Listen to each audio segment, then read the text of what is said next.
Hello दोस्तों। तो आज जैसे कि आप अपनी स्क्रीन पर देख रहे हैं करंट अफेयर्स लिखा हुआ है, तो हम नई सीरीज स्टार्ट करने जा रहे हैं करंट अफेयर्स।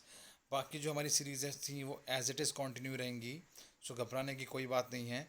लेकिन करंट अफेयर्स भी ज़रूरी हैं हमारी जीएस को स्ट्रॉन्ग करने के लिए।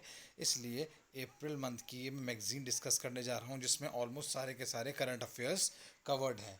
तो बने रहें मेरे साथ। तो सबसे पहले हम डिस्कस कर लेते हैं इसका इंडेक्स के बारे में। जैसे कि हम इसका इंडेक्स देख रहे हैं, सबसे पहले हम पॉलिटी और कॉन्स्टिट्यूशन के करंट अफेयर्स डिस्कस करेंगे, जिसके अंदर पहला टॉपिक पंचायत एंड पेंडेमिक के बारे में है। ये इस बारे में है कि किस तरह से जो third tier of the government है, panchayat, that is local self government, इन्होंने कितना एक्टिव रोल प्ले किया है कोविड 19 को कॉन्फ्रंट करने में। तो इसको देखने के बाद हम आएंगे role of civil society. Civil society का मतलब होता है जितने भी इसमें एनजीओज आते हैं, आप लोग, हम लोग, इसके अलावा जितने भी ग्रुप्स आते हैं जो सोशल वेलफेयर के लिए काम करते हैं, इनका क्या रोल इस क्राइसिस के वक्त में रहा। और उसके बाद नेक्स्ट टॉपिक जैसे कि हम देख सकते हैं कोविड 19 और इंडिया का लीगल फ्रेमवर्क क्या है उससे डील करने का। आपने एपिडेमिक एक्ट 1897 के बारे में सुना होगा, न्यूज़ में काफ़ी रहा है। डिज़ास्टर मैनेजमेंट एक्ट, जब भी इस तरह का कोई डिज़ास्टर होता है, चाहे वो आप फ्लड्स की बात करें, चाहे इस तरह की कोई बीमारी की बात करें जिसको पेंडेमिक डिक्लेयर कर दिया गया, उस टाइम पर सेंटर इस एक्ट को जो है वो अप्लाई करती है। तो उसके बारे में हम बात करेंगे। Then we'll discuss about the reservation policy. Reservation policy has always been a hot topic, always remain in the news, so that will also be discussed. Then further online justice delivery, online education हो गई, online justice delivery हो गई, और online बहुत सारी चीज़ें Covid 19 में online काफ़ी सारी चीज़ों को बहुत ज़्यादा स्कोप मिला। द रीज़न इज़ कि ऑफलाइन सारी की सारी चीज़ें बंद हो गई because we were practising this social distancing norms. And finally polity में हम डिस्कस करेंगे regulation of the government advertisements. तो चलिए स्टार्ट करते हैं अपना पहला टॉपिक पंचायत एंड पेंडेमिक से।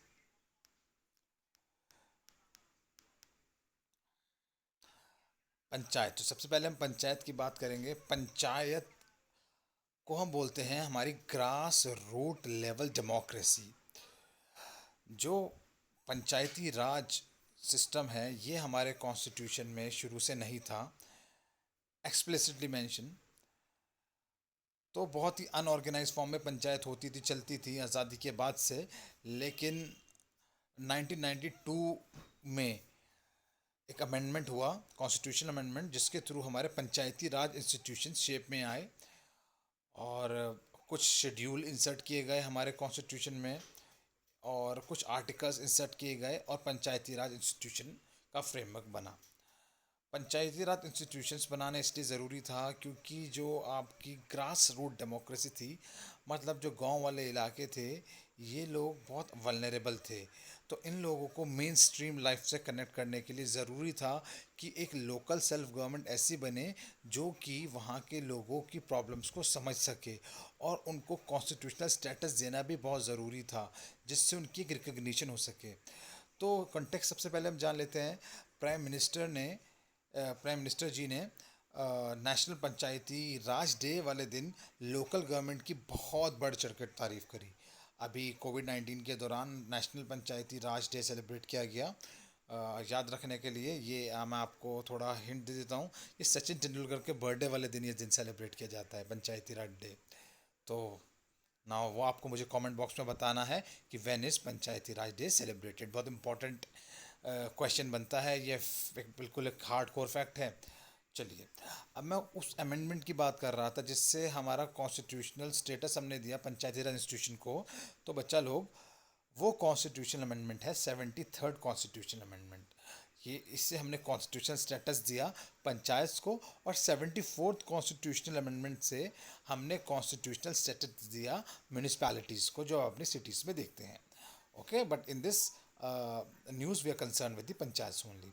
तो इसके साथ इस लीगल रिकग्निशन देने के साथ साथ इससे पंचायत को पावर्स और रिस्पॉन्सिबिलिटी मिल गई कि वो ग्राम लेवल पर अपनी पॉलिसीज़ खुद बना सकें और प्रोग्राम्स को इम्प्लीमेंट कर सकें, ताकि वो सोशल जस्टिस को इंश्योर कर सकें और इकोनॉमिक डेवलपमेंट ला सके ग्रास रूट लेवल पर।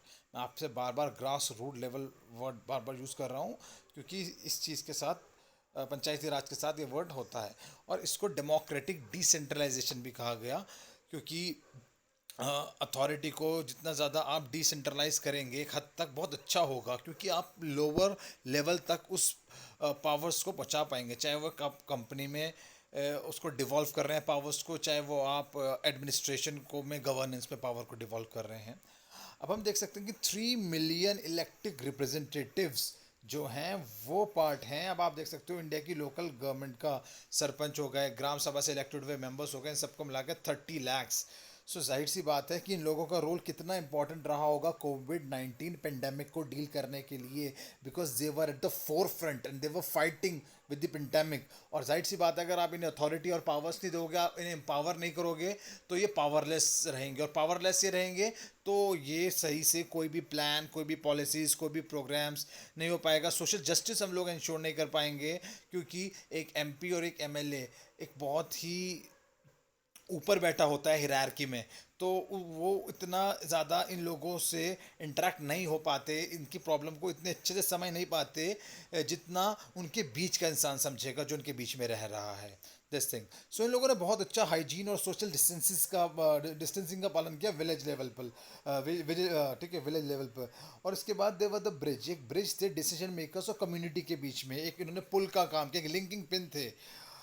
तो इनका बहुत अच्छा रोल था इस चीज़ को डेवलप करने के लिए। इन्होंने अवेयरनेस भी क्रिएट करी, लोगों के बीच में अवेयरनेस डेवलप करी, फर्स्ट पॉइंट ऑफ कांटेक्ट थे सिटीजन्स के बीच में, कम्युनिटी लेवल इंगेजमेंट किया, जैसे मैंने आपको बताया, इन्फॉर्मेशन को डिसेमिनेट किया अलग अलग जगह जाकर, और wide panchayat being the years and eyes. और ऐसा कहा जाता है जो आपकी पंचायत है वो आंखें और कान हैं, ठीक है।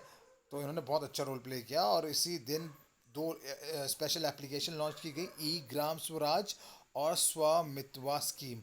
ई ग्राम स्वराज के अंदर क्या होगा, जितने भी ग्राम पंचायत से रिलेटेड डेवलपमेंट प्लान्स हैं इनको प्रिपेयर और इनको एग्जीक्यूट किया जाएगा, और यही नहीं, साथ में रियल टाइम इनकी मॉनिटरिंग भी होगी और जवाबदेही यानी अकाउंटेबिलिटी भी तय होगी। तो एक बहुत इंपॉर्टेंट स्टेप है चीज़ों को डिजिटाइज करने में, ठीक है ना। Digital India, make in India, Bharat बदल रहा है मेरा।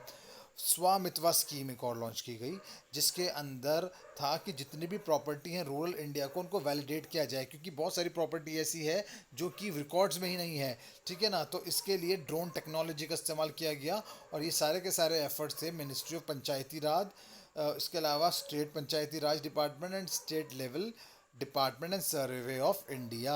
सो आप देख सकते हैं एडमिनिस्ट्रेटिव कंसिड्रेशन भी इन्होंने बहुत इंपॉर्टेंट रोल प्ले किया।